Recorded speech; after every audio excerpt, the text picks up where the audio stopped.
Hello aspirant. ये SST का है, लेवल 2 का पेपर है। ओके। एंड इसमें सेट है सी सेट का है ये। तो मैं इसमें जिस जिस क्वेश्चंस के ऊपर हमें ऑब्जेक्शन लगाने चाहिए या फिर हमें जो ग्रेस मार्क्स मिल सकते हैं, हम उनके बारे में डिस्कशन करेंगे अच्छे से। सबसे पहले मैं आपको 30 नंबर क्वेश्चन दिखाता हूँ, जो अप्रोक्स बच्चों ने जो है लर्निंग डिसेबिलिटी की होगी। लेकिन मैं खुद पर्सनली बताऊँ आपको तो इसमें बी और सी दोनों हो सकते हैं, बी और डी दोनों हो सकते हैं, मल्टीपल इंटेलिजेंस भी और लर्निंग डिसेबिलिटी भी। ठीक है। तो अगर HBSC ने इसमें बी ऑप्शन माना है, मल्टीपल इंटेलिजेंस को दिया है, तो आई थिंक इसको चेंज नहीं करेंगे, इसको सेम ही रखेंगे ये।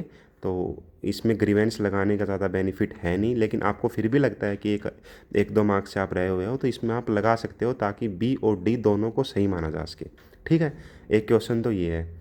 फिर उसके बाद जिसमें आपको मार्क्स मिलेगा, ग्रीवेंस कह रहा हूँ, जो भी ऑब्जेक्शन लगाना है वो ऑब्जेक्शन लगा सकते हो। उसके बाद 46 का क्वेश्चन है। इसमें आपको ग्रेस मार्क्स मिलेगा ही मिलेगा, सबको मिलेगा इसमें। 46 के क्वेश्चन में ये इंग्लिश का कंप्लीट क्वेश्चन ही नहीं है, तो इसमें ग्रेस मार्क्स सबको मिलेगा। उसके बाद हम इंग्लिश में बाकी सभी क्वेश्चंस ठीक हैं। एंड मैथ्स में क्वेश्चन गलत है। मैथ्स में जो मेंसुरेशन का क्वेश्चन है, ये वाला मेंसुरेशन का क्वेश्चन है, तो इसकी टाइपिंग इतनी ज़्यादा गलत है। इसमें तो 22/7 दे रखा है पाई की वैल्यू, आपको क्लियर दिखाई दे रहा होगा आई थिंक। 22/7 दे रखी है पाई की वैल्यू। एंड इसमें दे रखी है 84/99। ये तो चलो ठीक है, आप एक तरीके से कह सकते हो कि आपको इधर देखनी चाहिए थी इंग्लिश मीडियम में, क्योंकि इंग्लिश की जो लैंग्वेज होती है उसको प्रीफर किया जाता है हर एग्ज़ाम में। लेकिन इस चीज़ के लिए हम उसको नहीं कर सकते हैं कि 1.4 मीटर दे रखा है यहाँ तो, और यहाँ दे रखा है 1.3 मीटर, तो बिल्कुल ही अलग क्वेश्चन हो गया। इसके लिए मुझे लगता है कि इसका सबको एक नंबर मिलेगा। ओके। तो ग्रेस मार्क्स यहाँ एक 43 के नंबर क्वेश्चन का सबको मिलेगा। ओके। उसके बाद जो ये है, इसमें बार लगाना है ना, ये भूल गए थे, हमने पेन से लगा रखा है, तो इसका मार्क्स सबको मिलेगा ही मिलेगा। तो इसमें भी एक ग्रेस मार्क्स मिलेगा। तो मैथ्स में दो क्वेश्चन के ऊपर दो क्वेश्चन का ग्रेस मार्क्स मिलेगा सबको, हर स्टूडेंट्स को ग्रेस मार्क्स मिलेगा इसमें।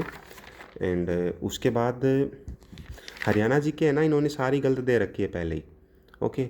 तो इसके बारे में मैं डिस्कशन नहीं करूँगा, क्योंकि हरियाणा जीके की जो आंसर की दोबारा से रिवाइज्ड होके आएगी, तो उसके अंदर ये क्वेश्चन मुझे खुद को पर्सनली लगता है कि ठीक हो जाएगा। कुछ बच्चे कह रहे हैं 86 के क्वेश्चन के बारे में। ठीक है। तो 86 के क्वेश्चन की, जैसे ये लैंग्वेज है, आपको भी पता है फाइन डिस्ट्रिक्ट ऑफ हरियाणा, ये क्या है, फाइन डिस्ट्रिक्ट ऑफ हरियाणा। तो कुछ तो लैंग्वेज में दिक्कत है, इंग्लिश में है। ठीक है। दूसरी बात ये है, रघुबीर कर रखा है, यू आता है यहाँ पे, तो इन्होंने HSSC ने सेट सी में है ना, इनमें से कोई नहीं मान रखा है। एंड बाकी एक आध सेट हैं जिनके अंदर है ना, इनको बी ऑप्शन को करेक्ट मान रखा है। ठीक है। तो इसको देखने वाली बात है कि HSSC करती है क्या। मुझे लगता है कि इसका बी कर देगी HSSC, इतनी कोई ना, जो भी HBSC लेती है वो कर देगी, कोई इतनी बड़ी बात नहीं है इसमें। ठीक है। तो 46 के क्वेश्चन को भी, 96 के क्वेश्चन को भी आप भूल जाओ। उसके बाद हम डिस्कशन करते हैं सारा ही सब्जेक्ट में। तो मुझे जहाँ तक लगता है सब्जेक्ट में एक क्वेश्चन का तो जो ग्रेस मार्क्स है वो सबको मिलना चाहिए, इस क्वेश्चन का 99 के क्वेश्चन का। इसमें ग्रेस मार्क्स सबको इसलिए मिलेगा, यहाँ हैरियक वंश की जगह पे कर दिया हरियाणा, तो हरियाणा नहीं हो सकता ना, हैरियक होगा। तो ये तो क्वेश्चन ही गलत हो गया पूरा ही। तो क्वेश्चन गलत हो गया, तो इसका एक ग्रेस मार्क्स सबको मिलेगा ही मिलेगा। अब आते हैं 41, ये 95 का क्वेश्चन है। इसमें ऑप्शन गलत दे दिए हैं, यहाँ तो मॉडर्न लिख दिया है बी में, लेकिन यहाँ मध्यकालीन लिख दिया है, जबकि मॉडर्न इस आधुनिक लिखा है सी में। तो मुझे लगता है कि इन्हों को केवल इंग्लिश के ऊपर ना जा कर के हिंदी वालों के बारे में भी सोचना चाहिए, और एक सही डायरेक्शन में जो है डिसीजन लेना चाहिए कि बी और सी दोनों को सही मान के इस क्वेश्चन का आंसर सबको दिया जाए, बी और सी वालों को जो मार्क्स है वो सबको दिया जाए। अब एक क्वेश्चन है 103 का। इस क्वेश्चन में क्या किया है, जो HBSC है इन्होंने आंसर की में डी ऑप्शन को चूज किया है। लेकिन पर्सनली मैंने अच्छे से गूगल सर्च किया है, कुछ टीचर्स को देखा है। ठीक है। तो ए ऑप्शन है ना, ये इसका बिल्कुल एग्जैक्ट और सही आंसर है। तो इसके अंदर आपको क्या करना है, ऑब्जेक्शन लगाना है।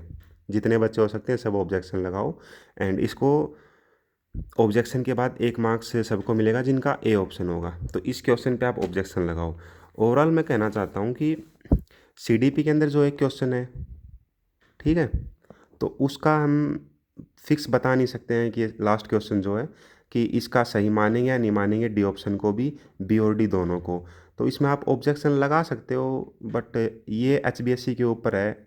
इसका कोई मतलब फिक्स प्रूफ भी नहीं हो दे सकते आप, क्योंकि सीडीपी में कई क्वेश्चन होते हैं कि थिंकिंग के हिसाब से होते हैं, ठीक है।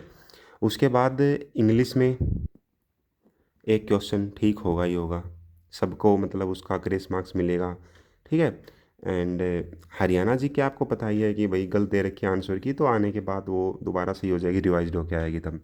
सब्जेक्ट के अंदर जो एसएसटी सब्जेक्ट है उसके अंदर एक क्वेश्चन तो गलत दे रखा है, 2 क्वेश्चन के ग्रेस मार्क्स मिलेंगे सबको, ठीक है। एंड बाकी मैथ्स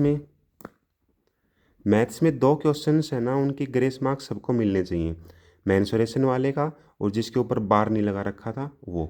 तो इस तरीके से टोटल मिला करके 2 मैथ्स में, एंड एक ऑब्जेक्शन लगाने के बाद एसएसटी, एंड 2 ग्रेस मार्क्स मिलेंगे एसएसटी के अंदर, एक इंग्लिश के अंदर एसएसटी। तो 5 ग्रेस मार्क्स तो सबको 5 नंबर का बेनिफिट होने वाला है, ठीक है। अब 1 नंबर फिक्स है अगर आपको ऑब्जेक्शन लगाना है तो इस क्वेश्चन के ऊपर 103 के ऊपर, ठीक है। इसका आंसर ए ही आएगा, डी नहीं आएगा।